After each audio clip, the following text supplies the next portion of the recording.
The House GOP's tax reform plan cleared committee today, but then the Senate GOP released its own tax plan also today.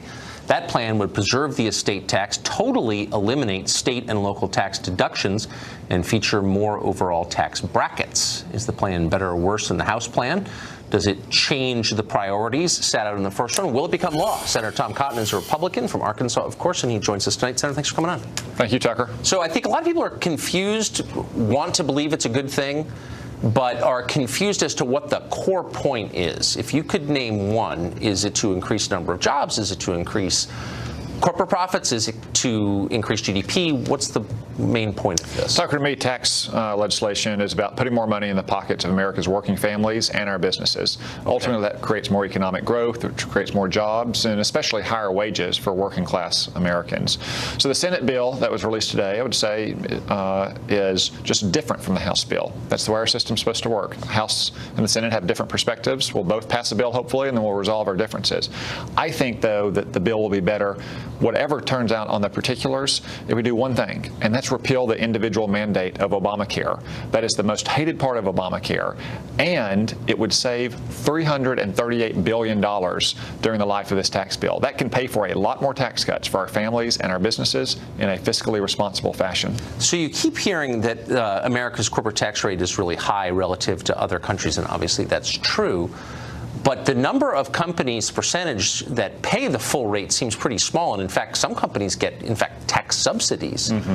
How would that change? Would the average corporation, do you think, under your plan pay more or less per year under this? So what I'd like to see is corporations and businesses of all types engaged in actual engineering to build real products to sell to customers as opposed to tax engineering.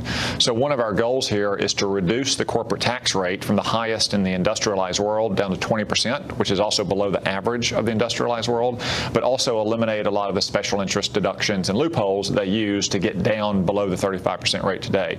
I think most companies of all sizes would like that as well. Simply let them focus on the goods and the services that they provide to their customers as opposed to trying to game the tax system. So if people stop gaming the tax system, that suggests to me that you would see corporate tax revenues rise. I think in the long run, you will see revenues to the government rise because you see more economic growth. Again, this is the story of major tax legislation over the course of time.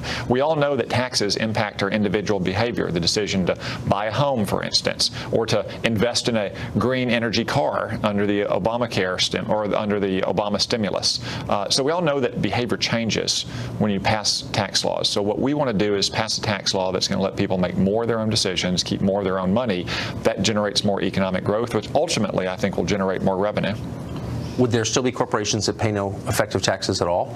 I hope not. That's not our goal. Our goal is to simplify the corporate tax code in a way that allows businesses to focus on business, not on taxes. So you're going to get this line, I'm sure, a lot over the next couple of weeks. Why are you raising my tax? I'm not speaking for myself, but you'll hear this.